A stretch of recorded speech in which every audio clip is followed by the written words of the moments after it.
నేను అనుకున్నా ఇక్కడికి వచ్చినప్పుడు మీరందరూ ఏమన్నా కొద్దిగా డల్లుగా ఉంటారేమో అనుకున్నా, కానీ మీరు మాత్రం మా జగిత్యాలకు పట్టిన శని పోయింది మంచుకున్నట్టు బ్రహ్మాండంగా ఉత్సాహంగా ఉన్న మా తమ్ముళ్లకు చెల్లెళ్లకు పేరు పేరున అందరికీ కూడా హృదయపూర్వకంగా ధన్యవాదాలు. ముఖ్యంగా నాకు ఒకటే అనిపించింది, కొన్ని సందర్భాల్లో కష్టాలు వచ్చినప్పుడే మనుషుల విలువ తెలుస్తుంది. ఇవాళ ఇక్కడున్న నాయకత్వానికి హృదయపూర్వకంగా జగిత్యాల, ముఖ్యంగా జగిత్యాల నియోజకవర్గం నుండి విచ్చేసిన ప్రతి తమ్ముడికి, ప్రతి అన్నకి, ప్రతి చెల్లెకు, ప్రతి అక్కకు నేను శిరస్సు వంచి హృదయపూర్వకంగా ధన్యవాదాలు తెలియజేస్తాను. ఎందుకంటే గాలికి గడ్డపారలు కొట్టుకపోవు, గట్టి నాయకులు కొట్టుకపోరు. గాలికి కొట్టుకపోయేటి గడ్డి పోచలు మాత్రమే. అట్లనే మీ ఎమ్మెల్యే ఒక గడ్డి పోచ లాంటి ఎమ్మెల్యే పోయింది తప్ప గడ్డపారల లాంటి నాయకులు, గట్టిగా ఉన్న నాయకులు మీరెవరు పోలే. ఇవాళ ఒక్క మాట మీరు యాద్ చేసుకోండి, ఇక్కడ గెలిచిన ఎమ్మెల్యే మొన్న మీరు చేస్తే ఎమ్మెల్యే అయింది. ఆయన ఎమ్మెల్యే మీరు చేస్తే అయింది తప్ప మిమ్మల్ని ఆయన తయారు చేయలే. మీరు కష్టపడి వందల వేల మంది కవితక్కతో సహా ఎంతో మంది కష్టపడితే ఒక్కడు ఎమ్మెల్యే అయింది. ఇవాళ ఎమ్మెల్యే దొంగలలో కలిసిపోయిండు, పోయిండు.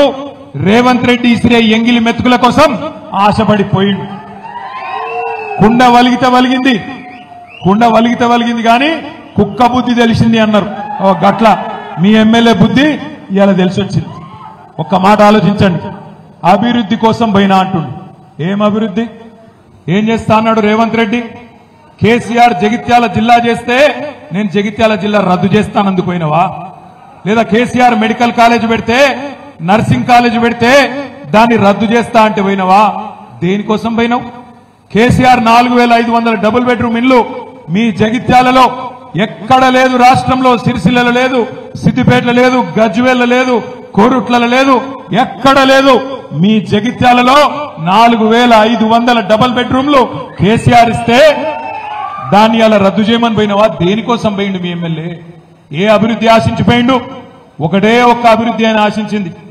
వాళ్ళ ఇయ్యపోనికి బిల్లులు రావన్నట, ఈయన క్రష రాగద్దట, గంతే ఏం లేదు. ఆయన సొంత అభివృద్ధి 4 డబ్బులు సంపాదించుకోవాలనే తాపత్రయం తప్ప మీకోసమో, ఊర్ల కోసమో, జగిత్యాల పట్టణం కోసమో పోలేదు. దయచేసి నేను మిమ్మల్ని కోరేది ఒకటే, మీ వల్ల ఎమ్మెల్యే అయ్యిండు, మీరు చేస్తే ఎమ్మెల్యే అయ్యిండు. నిజంగా రేషం ఉంటే డాక్టర్ సంజయ్, రేవంత్ రెడ్డి, నేను ఒక్కటే అడుగుతున్నా, దమ్ముంటే పదవికి రాజీనామా చేసి తిరిగి ప్రజల దగ్గరికి రా. చెప్తారు నువ్వు చేసింది కరెక్టా కాదా, ప్రజలు చెప్తారు. మీకు ఒక 2 విషయాలు నేను చెప్పాలా. మొదటిది ఏంటి అంటే, కొంతమంది అంటారు, అన్నా ఆనాడు మనం అధికారం ఉన్నప్పుడు కూడా కాంగ్రెస్ వాళ్ళని చేర్చుకున్నాం కదా, కాబట్టి ఇప్పుడు వాళ్ళు చేసేది కూడా కరెక్టే అని కొంతమంది అక్కడక్కడ కాంగ్రెస్ వాళ్ళు సన్నాయి నొక్కులు నొక్కుతారు. మనం చేసిన దానికి వాళ్ళు చేసిన దానికి తేడా ఏందో మీకు తెలవాలి. ఈ పార్టీ ఫిరాయింపులు ఎవరు చాలు చేసిండ్రో కూడా మీకు తెలవాలి. ఒక్కసారి దయచేసి గతంలో చూడండి, ఈ భారతదేశంలో ఆయారాం గయారాం అనే కల్చర్, అనే సంస్కృతి, ఆ విషబీజానికి ఆనాడు మొగ్గ దొడిగింది ఎప్పుడు అంటే, ఆనాడు కాంగ్రెస్ ప్రభుత్వం శ్రీమతి ఇందిరాగాంధీ గారు ప్రధానమంత్రిగా ఉన్నప్పుడే హర్యానా రాష్ట్రంలో ఏ ఎమ్మెల్యే గెలిచినా వాళ్ళని గుంజుకునే సంస్కృతికి శ్రీకారం చుట్టిందే కాంగ్రెస్ ప్రభుత్వం. అందుకే భారతదేశంలో అంటారు, ఆయారాం గయారాం అనే సంస్కృతిని ఈ దేశ రాజకీయాల్లో తీసుకొచ్చిందే కాంగ్రెస్ పార్టీ.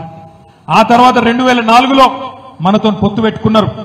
పొత్తు పెట్టుకొని మన ఎమ్మెల్యేలు 26 మంది గెలిస్తే, ఆనాడు అప్పుడున్న కాంగ్రెస్ నాయకులు, అప్పుడున్న కాంగ్రెస్ ప్రభుత్వం మన 10 మంది ఎమ్మెల్యేలను ఆనాడు ఆ పార్టీలో కలుపుకునే ప్రయత్నం చేసింది. చేసిన తర్వాత 2014లో ఈ రాక్షసులతో కొట్లాడి ఇదే కాంగ్రెస్ పార్టీ మెడలు వంచి మీ ఆశీర్వాదంతో, తెలంగాణ ప్రజల దయతో ఆనాడు కేసీఆర్ గారి నాయకత్వంలో తెలంగాణ సాధించుకున్న తెలంగాణలో 2014 తర్వాత మీ అందరికీ యాదకుండాలి, ఈ రోజున్న ముఖ్యమంత్రి రేవంత్ రెడ్డి 50 లక్షల రూపాయలతో మన ఎమ్మెల్యేలను కొనుగోలు చేసేందుకు ఆనాడు వచ్చి అడ్డంగా దొరికిపోయి జైలుకు కూడా పోయిన విషయం కూడా మీ అందరికీ కూడా యాదకుండాలి. ఆ రోజు మన ప్రభుత్వాన్ని పడగొట్టే ప్రయత్నం చేస్తే, మన ఎమ్మెల్యేలను పైసలు పెట్టి ఎత్తుకపోయే ప్రయత్నం చేస్తే, తెలంగాణ కొత్త రాష్ట్రంగా ఏర్పడ్డా వీళ్ళు నిలుపుకోలేకపోతున్నారు. నడపచాతన అయితే లేదు, వీళ్లకు పరిపాలన దక్షత లేదు, దమ్ము లేదు, రాజకీయ స్థిరత్వం లేదు అనే పరిస్థితి వస్తే అగో ఆనాడు తెలుగుదేశం పార్టీ బీఎస్పీ పార్టీ ఆ రోజు 3/2 మంది మన పార్టీలో విలీనమైంది. మన పార్టీ ఒక్కొక్కరిని ఎమ్మెల్యేలు తీసుకోలే, రాజ్యాంగబద్ధంగా రాజ్యాంగంలోనే ఉంది. ఏదన్నా ఒక శాసనసభ పక్షం 3/2 మంది కనుక వచ్చి ఇంకో పార్టీలో చేరితే అది రాజ్యాంగబద్ధమని చెప్పి, చట్టబద్ధమని చెప్పి రాజ్యాంగంలో ఉంది. మనం ఎన్నడూ రాజ్యాంగాన్ని తుంగలదొక్కలేదు, చట్టాన్ని తుంగలదొక్కలేదు. బీఎస్పీ 2 ఎమ్మెల్యేలు గెలిస్తే వాళ్ళిద్దరు వచ్చి చేరినరు. 15 మంది టీడీపీ ఎమ్మెల్యేలు గెలిస్తే 10 మంది వచ్చి చేరినరు. కాంగ్రెస్ వాళ్ళు 18 మంది గెలిస్తే 12 మంది వచ్చి చేరినరు. రాజ్యాంగబద్ధంగా 3/2 మంది శాసనసభ్యులు వచ్చి చేరినరు తప్ప ఒక్కొక్కడు వచ్చి ఒక పార్టీలో గెలిచి ఇంకో పార్టీ కండువా కప్పుకోలే. కానీ ఈ రోజు నేను అడుగుతా ఉన్నా రేవంత్ రెడ్డిని, ఏమన్నాడు రేవంత్ రెడ్డి ఆనాడు కాంగ్రెస్ ఎమ్మెల్యేలు చేరుతున్నప్పుడు ఏం మాటలు మాట్లాడిండో ఒక్కసారి మీరు వినాలని చెప్పి ఈ టీవీ పెట్టిపించినాం. ఒక్కసారి వినండి, అది ప్లే చేయమని చెప్పి మా తమ్ముని కోరుతా ఉన్నా. ఈ వేదిక మీద నుంచి చెప్తున్నా, కాంగ్రెస్ పార్టీలో టికెట్లు పొంది గెలిచిన వాళ్ళు పార్టీ ఫిరాయిస్తే మా కార్యకర్తలకు విజ్ఞప్తి చేస్తున్నా, రాళ్లతో కొట్టి చంపండి, గ్రామ బహిష్కరణ చేయండి. ఆ సన్నాసుల మీ చెమట మీ రక్తాన్ని దారబోసి భుజాల మీద మోసి మీరు గెలిపించి శాసనసభకు పంపిస్తే ఈ సన్నాసులు ప్రలోభాలకి లొంగిపోయి పార్టీలు ఫిరాయిస్తున్నారు. నేను కాంగ్రెస్ పార్టీ కార్యకర్తలకు ఒకటే విజ్ఞప్తి చేస్తున్నా, ఎవడైతే మన పార్టీ హస్తం గుర్తు మీద గెలుస్తాడో రాజీనామా చేయకుండా పార్టీ మారితే రాళ్లతో కొట్టండి, రాళ్లతో కొట్టి చంపండి. గ్రామాలలో అప్పుడప్పుడు చూస్తుంటాం, పిచ్చి కుక్కలు ఊర్లో స్వైర విహారం చేసి ప్రజల్ని తరిస్తే తరిమి రాళ్లతో కొట్టేట్లయితే చంపుతారో, కాంగ్రెస్ పార్టీ బీ ఫామ్ మీద గెలిచి రాజీనామా చేయకుండా పార్టీ ఫిరాయించిన వాళ్ళను రాళ్లల్లో ఊర్లలోకి వస్తే రాళ్లతో కొట్టండి అని చెప్పి నేను కాంగ్రెస్ పార్టీ కార్యకర్తలకు విజ్ఞప్తి చేస్తున్నా. మరి ఇప్పుడు మనం ఆలోచించాలా? ఇప్పుడు రేవంత్ రెడ్డి చెప్పాలా ఎవరు పిచ్చి కుక్క, మరి ఎవలను రాళ్లతో కొట్టి చంపాలా? ఒక పార్టీ బీఫామ్ మీద గెలిచినోడు ఇంకో పార్టీలకు పోతే మీ చెమటతో మీ రక్తంతో మీరు గెలిపిస్తే గెలిచినోడు ఇంకో పార్టీలకు ఫిరాయిస్తే ముఖ్యమంత్రి రేవంత్ రెడ్డి చెప్పిండు, ఏమన్నాడు? రాళ్లతోని కొట్టి చంపమన్నాడు. నేను అంటలేను, నా మీద కేసు పెట్టగలరు, ఆయన పేపర్ వాళ్ళు ఉల్టాపుల్టా రాశారు. నేను అంటుంది ఏంటంటే రేవంత్ రెడ్డి చెప్పిండు, మరి ఇలా ఎవరిని కొట్టాలి రాళ్లతోని? రేవంత్ రెడ్డిని కొట్టన్నా? పిచ్చి కుక్కలేక ఎవరిని కొట్టాలి? లేకపోతే మీ ఎమ్మెల్యే సంజయ్ని కొట్టన్నా? ఎవరిని కొట్టాలి మరి? అందుకే అంటున్నా, ఎవరిని రాళ్లతోనో ఇంకోటి దాంతోనో కొట్టే అవసరం లేదు. రేవంత్ రెడ్డి నువ్వు మొగోను అయితే, నీకు దమ్ముంటే తీసుకున్న 6 ఎమ్మెల్యేలతో రాజీనామా చెప్పి ఓట్లతోని కొట్టి ఆ 6 కూడా శాశ్వతంగా రాజకీయ సమాధి చేసే బాధ్యత తెలంగాణ సమాజం తీసుకుంటుందనే మాట నేను విజ్ఞప్తి చేస్తున్నా. రేవంత్ రెడ్డి రెగ్యులర్ గా అంటుంటాడు, మొగోనివైతే ఇది చేయి, మొగోనివైతే అది చేయి. నేను అంటున్నా, రేవంత్ రెడ్డి మొగోనివైతే ఆ 6 రాజీనామా చెప్పి ఎలక్షన్లకు రా, జగిత్యాలకు రా, జగిత్యాల ప్రజలు సమాధానం చెప్తారనే మాట నేను విజ్ఞప్తి చేస్తా ఉన్నా. ఇంకొక మాట, ఒక్క రేవంత్ రెడ్డే కాదు, కాంగ్రెస్ వాళ్ళందరూ మాట్లాడిన శుద్ధపూసలు లెక్క. ఇక వాళ్ళ అధ్యక్షుడు కాబోయే ప్రధానమంత్రి అట, ఇప్పుడు leader of opposition Rahul Gandhi, ఆయనే మాట్లాడిండు, అది కూడా పెడతాను. भाइयों और बहनों, अदानी जी और मोदी जी एक हैं। यहां की जो सिंगरेनी की माइंस हैं उनको हम प्राइवेटाइज नहीं होने देंगे।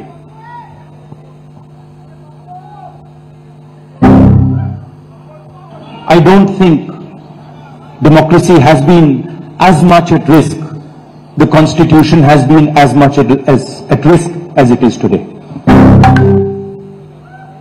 भाइयों और बहनों, ఆయన ఏం చెప్పిండంటే, రాహుల్ గాంధీ గారు, నెక్స్ట్ ఆ జీవన్ రెడ్డి సాబ్ కూడా పెట్టవాలి. రాహుల్ గాంధీ గారు చెప్పిండు, ఏం చెప్పిండు? ఒక పార్టీలో గెలిచి ఇంకో పార్టీలో ఫిరాయిస్తే, ఒక పార్టీలో గెలిచి ఇంకో పార్టీలో ఫిరాయిస్తే ఆటోమేటిక్ డిస్క్వాలిఫికేషన్ చేస్తా అని నరికిండు. రాహుల్ గాంధీ ఎక్కడో కదా హైదరాబాద్ తుక్కుగూడల మీటింగ్ పెట్టి మేనిఫెస్టోలో పెట్టి, ఇప్పుడు రమ్మన్న యాడ్ చేస్తుండు, మేనిఫెస్టోలో కూడా పెట్టిండు. మేనిఫెస్టోలో పెట్టుడే కాదు, దానికి ఒక అందమైన పేరు పెట్టిండు, న్యాయం అట, న్యాయం, పాంచ్ న్యాయ్. అని పేరు పెట్టిండు. ఆ పాంచ్ న్యాయాలు ఏమున్నది, ఎవడన్నా ఒక పార్టీలో గెలిచి ఇంకో పార్టీలో పోతే దొంగలలో కలిస్తే వాడిని ఆటోమేటిక్ డిస్క్వాలిఫికేషన్ చేస్తా అని ఈ మొగడే చెప్పిండు ఈ సిపాయి. దాని మీదకెళ్ళి పాపం మన జీవన్ రెడ్డి సాబ్ 2-3 రోజులు ఆగమాగమైంది. మళ్ళా కాంగ్రెస్ వాళ్ళు చదువుకుంటారు, మీకు ఎరికే, మాకు తెలుసు మీకు తెలుసు, ఏదో మాట్లాడుకున్నారు చదువుకున్నారు. కానీ జీవన్ రెడ్డి గారు సీదా రాహుల్ గాంధీని అడిగిండు అది పెట్టి.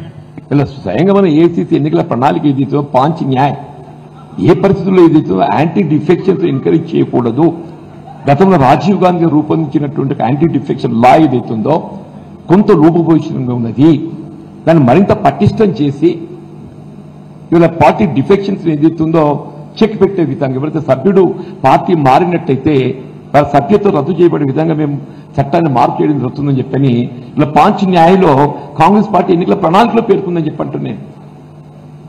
దానికి భిన్నంగా ఇవన్నీ జరుగుతుంటే నాకు రియల్లీ ఫెల్ట్ మీ మాటల్లో ఒక ఇలా స్వయంగా మన ఏసీసీ ఎన్నికల ప్రణాళిక ఏదైతే పాంచ్ న్యాయ్ ఏ పరిస్థితుల్లో ఏదైతే యాంటీ డిఫెక్షన్స్ ఎంకరేజ్ చేయకూడదు.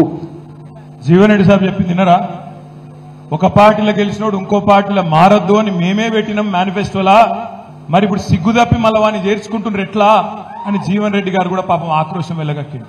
అందుకే నేను అంటున్నా, మరి జీవన్ రెడ్డి గారు చెప్తున్నాడు, రేవంత్ రెడ్డి గారు చెప్పిండు రాళ్లతో కొట్టండి, పిచ్చి కుక్కను కొట్టినట్టు కొట్టండి అని చెప్పిండు. ఇక జగిత్యాల ప్రజలు నిర్ణయం తీసుకోవాలి, ఏం చేయాలా, రేవంత్ రెడ్డి గారు చెప్పినట్టు చేయాలనా లేదా ఓట్లకు మళ్ళీ అడిగేతందుకొస్తే ఉరికిచ్చి కొట్టాలనా, దయచేసి ఆలోచించమని చెప్పి నేను కోరుతా ఉన్నా. ఎందుకు జరుగుతున్నాయి ఇవన్నీ, ఎందుకు జరుగుతున్నాయంటే ఒకటే ఒక కారణంతో జరుగుతున్నాయి.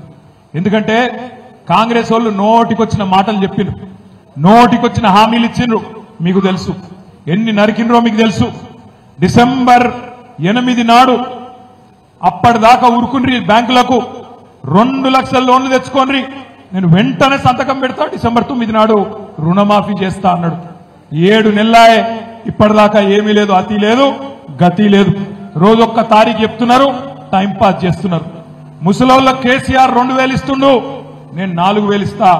కేసీఆర్ ముసలమ్మకో ముసలయ్యకో ఇద్దరు ఒకరికే ఇస్తుండు, ఇద్దరికి ఇస్తా. నువ్వు ఆగురా రాజశేఖర్, అతను ఆగు, మావాడు ఆగుతలేడు. అయితే ఇన్ని మాటలు చెప్పిండు, అవన్నీ వినిపిద్దాం, ఆగు వినిపిద్దాం. ఇంకేం చెప్పిండు, ఆడబిడ్డలందరికీ నెలకు 2500 ఇస్తా, కింటాల్కు 500 రూపాయల బోనస్ ఇస్తా. ఇంకా నోటికొచ్చిన మాటలు, బీసీలకు 42% రిజర్వేషన్ ఇస్తా, రాబోయే 5 ఏళ్లలో 1,00,000 కోట్లు ఖర్చు పెడతా, మైనారిటీలకు ఒక 20,000 కోట్లు ఖర్చు పెడతా. నోటికొచ్చిన హామీలు, నోటికొచ్చిన మాటలు 420 హామీలు, ఒకటి కాదు 2 కాదు 420 హామీలు ఇచ్చి గద్దెల కూర్చున్నాడు రేవంత్ రెడ్డి కాంగ్రెస్ ప్రభుత్వం. మరి ప్రజలు అడుగుతారు కదా, ఏమయ్యా రేవంత్ రెడ్డి ఏం సంగతి అని అడుగుతారు.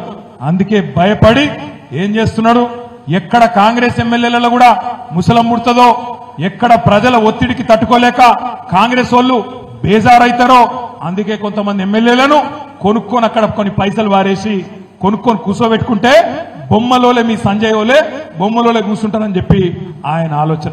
ఒక్కసారి వినండి, రేవంత్ రెడ్డి ఏమేం హామీలు ఇచ్చిండు తెలంగాణ ప్రజలకు, ఒక్కసారి వినండి అని చెప్పి నేను కోరుతా ఉన్నా.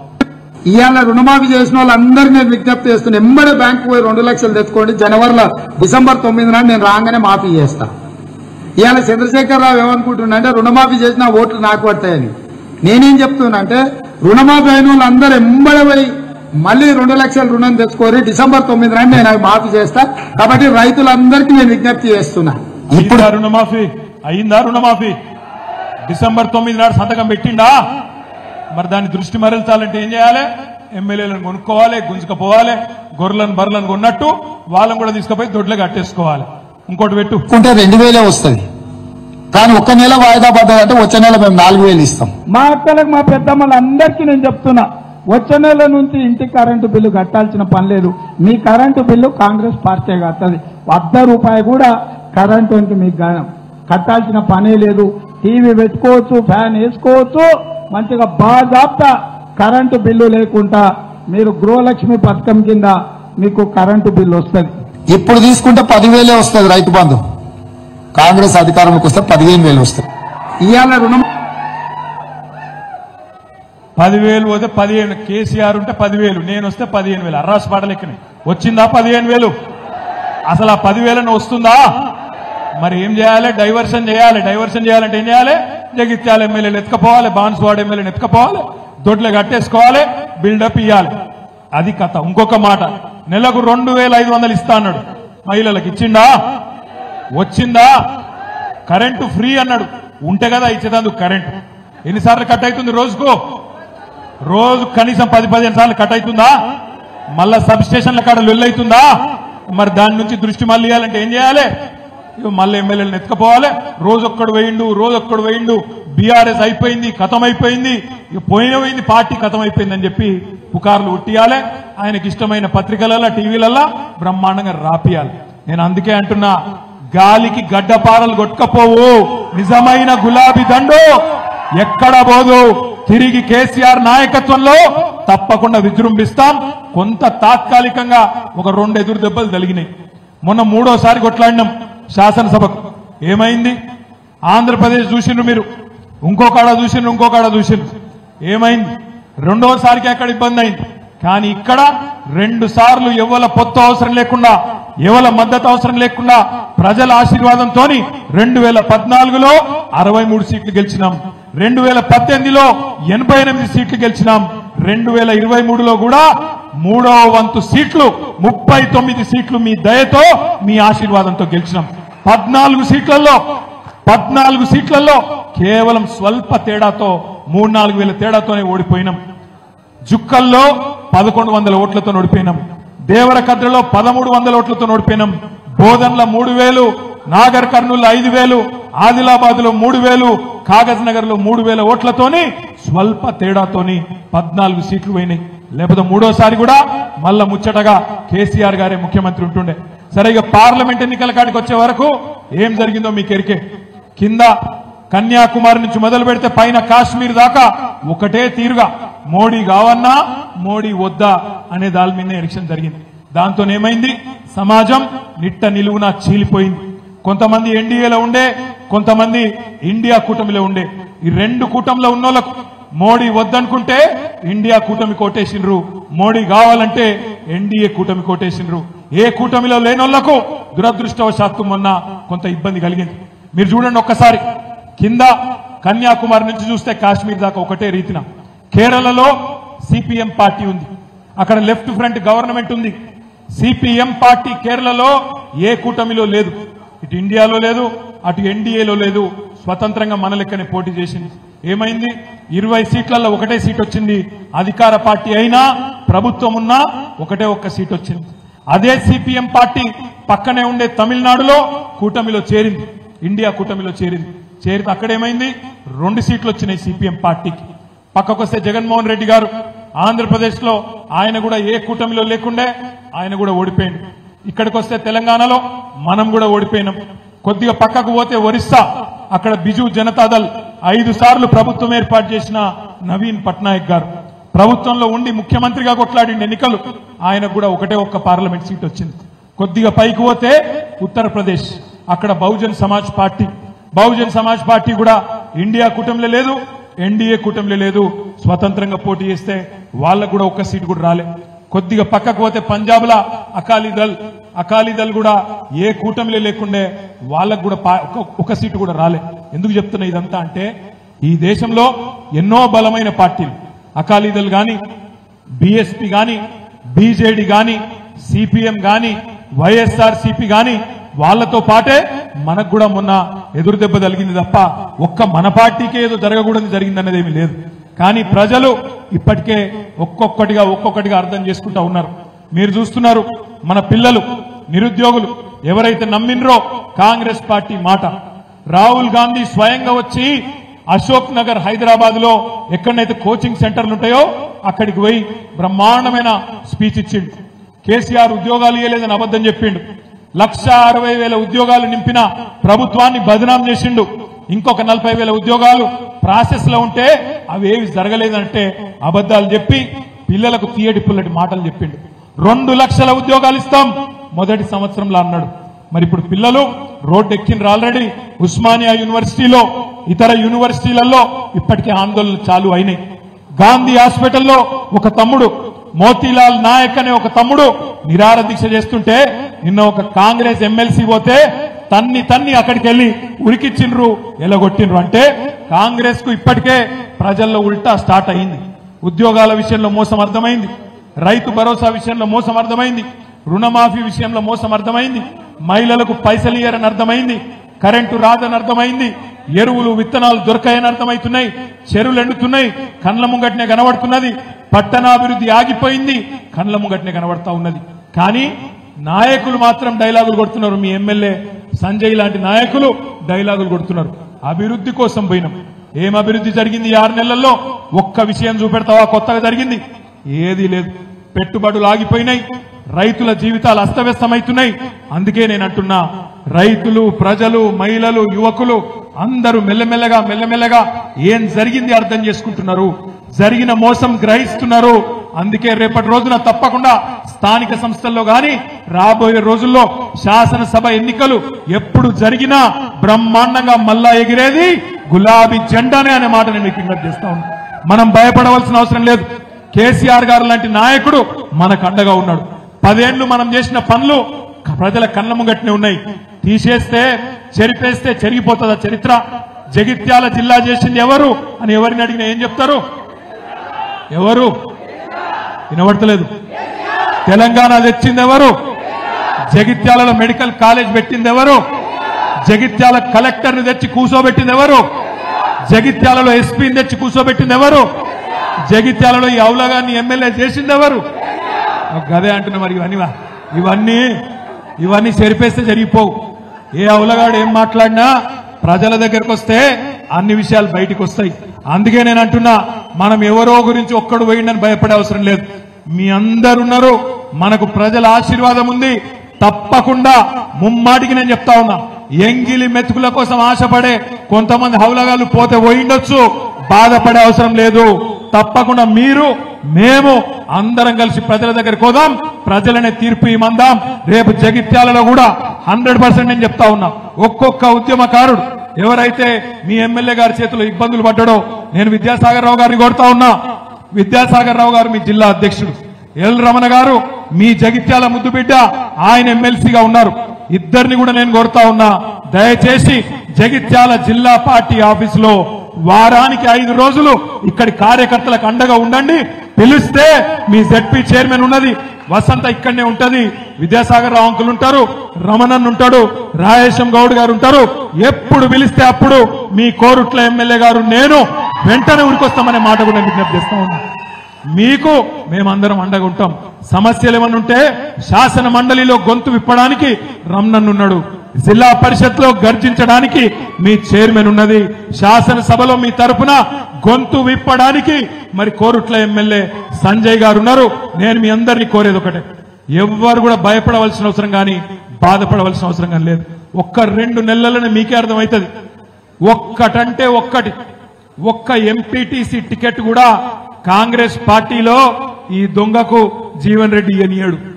ఒక్క ఎంపీటీసీ టికెట్ కూడా, ఒక్క బీఫామ్ కూడా ఇయ్యనియాడు. ఈ బల కొడతాడు, నాకు తెలుసు జీవన్ రెడ్డి సంగతి. ఈయనను బతకని కూడా బతకనియాడు. ఈయన కేవలం ఆ క్రషర్ కాడ కూర్చొని కంకరేరుకుంటా ఉండాల్సిందే తప్ప ఈయన తను అయ్యేది లేదు, పోయేది లేదు. వాళ్ళ వియ్యంకుని తీసుకొచ్చి కాంట్రాక్ట్లు చేసుకోవాలి, పైసలు ఏరుకోవాలి, పైసలు లెక్క పెట్టుకోవాలి, క్రషర్ కాడ పోయి కంకర చూసుకొని సంతోషపడు తప్ప అయ్యేది లేదు, పోయేది లేదు. కాంగ్రెస్ పార్టీలో ఈయనకు భవిష్యత్తు కూడా లేదు. పెద్దలు ఎప్పుడొక్కటి చెప్తారు, రాజకీయాల్లో హత్యలు ఉండవు, ఆత్మహత్యలే ఉంటాయి. మీ జగిత్యాల ఎమ్మెల్యే ఆత్మహత్య చేసుకున్నాడు, బాయిల దుంకిండు బండ కట్టుకొని. ఆయన జావని మనం ధైర్యంగా నిలబడదాం. లోకల్ బాడీ ఎన్నికల్లో మీ కండగా మేమందరం ఉంటాం.